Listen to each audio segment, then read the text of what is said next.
Құрметті достар, қайырлы күн. Мен Асанбай Асқаров атындағы нөмір 77 мектеп лицейінің 4-ші З сыныбында оқимын. Есімім Халық Дариға Рауанқызы. Ашылғанына 20 жылдың жүзі болған осы оқу ордасы биыл 100 жылдығын тойлаған Асанбай Асқаров атамыздың атымен аталады. Мен қазір осы аталған мектептің тыныс тіршілігімен таныстырып, мектеп директоры Толқын Полатбаевнадан сұхбат алмақпын. Ал кеттік ендеше.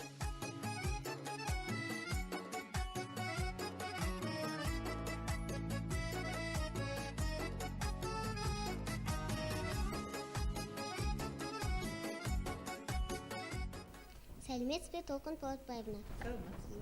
Мен Дарын орталығы ұйымдастырып отырған Қош келдің жас журналистер байқауына қатысуды ұйғардым. Рахмет. Сонымен бірге жаныңда жүр жақсы адам бағыты бойынша сізді тұлға ретінде таңдап алдым. Менімен бірге сұхбаттасуға келісіміңізді бергеніңіз үшін алғыс білдіремін. Сұхбатымызды бастасақ.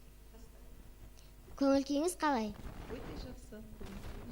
Жаныңда жүр жақсы адам деген сөздің мағынасын ашып беріңізші.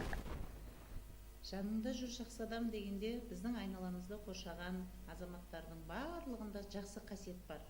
Сондықтан біз сол азаматтардың жақсы қасиеттерін көре білуіміз керек. Мысалға, олар қандай ерекшеліктермен ерекшеленеді? Білімділігімен, әдептілігімен, сыйлылығымен, данышпандығымен, тура сол сияқты көпті көріп, өзінің мінезі жайлы болып, айналасындағы адамдарға мейірім шапағатын төгіп тұратын адамдарды жақсы адамдар деп есептеймін. Біздің айналамызда жақсы адамдар өте көп. Керемет жауап. Ұстаз болу сізге ұнай ма? Ұстаздық жолға қалай түстіңіз? Ұстаз болу маған ұнайды. Ұстаздық жолға негізі мен өзім педагогтар отбасында дүниеге келгенмін. Сол себепті ата-анамның осындай керемет ұстаздарын жолын жалғастыру мақсатында педагог болдым, ұстаз болдым. Рахмет. Сіздің осындай тұлға болып қалыптасуыңызға әсер еткен жақсы адамдар туралы айтсаңыз. Менің осындай мұғалімдік, ұстаздық жолға түсуіме ең бірінші алғашқы ұстазым Дәртін ағай дейтін едік, Тахридин ағай. Ол кісінің мынау кішкентай кезімізден бастап санамызға жаңағы адамгершілікті, одан кейін әділдікті, бойына сіңірген мейірбандықты, осындай көптеген қасиеттерін ала отырып, сол ұстазым сияқты бастауыш сынып мұғалімі болғым келді. Одан кейін бертін келе Мәриям деген апайымыз болды 5-ші сыныпта. Өте инабатты, ибалы, сондай жақсы ұстаз еді. Ол кісі Алматыдағы шет тілдер университетін бітірген, неміс тілі пәнінің мұғалімі еді. Одан бертін келе қазақ тілі мен әдебиетінен маған ұстаздық еткен дәл қазіргі кезде Шымкент қаласындағы білім басқармасына қарасты әдістемелік орталықта бүкіл Шымкент қаласындағы қазақ тілі мен әдебиеті пәнінің мұғалімдерінің бірлестігі бар.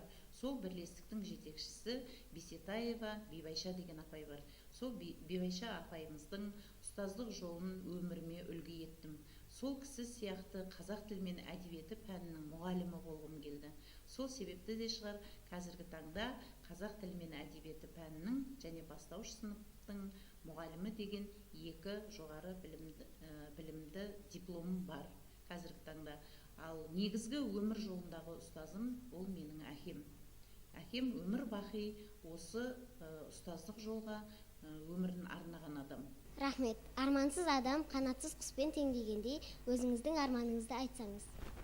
Менің арманым біздің Қазақстанымыз тыныш болса, еліміз бейбіт елде өмір сүрсек, осы өсіріп отырған, қазіргі мына тәрбиелеп отырған шәкірттеріміз, жалпы бала мынау артымыздан ерген ұрпақтарымыздың барлығы бейбіт өмірде өмір сүріп, жақсы білімдар оқушылар болып, ертеңгі күні біздің Қазақстанымызды жоғарыдан көрсететін азаматтар болып тәрбиеленсе, ең менің осы үлкен арманымның орындалғаны. Бақытты балалық шақ дегенімізді қалай түсінесіз?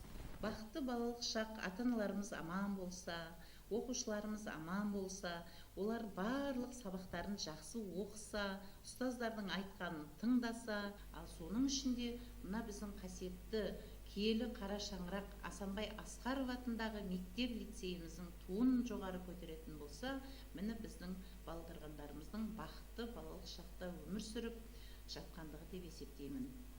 Рахмет. Балаларды жақсы көресіз бе? Иә, әрине, балаларды өте жақсы көремін. Сол себепті осы мұғалімдік жолды таңдағанмын.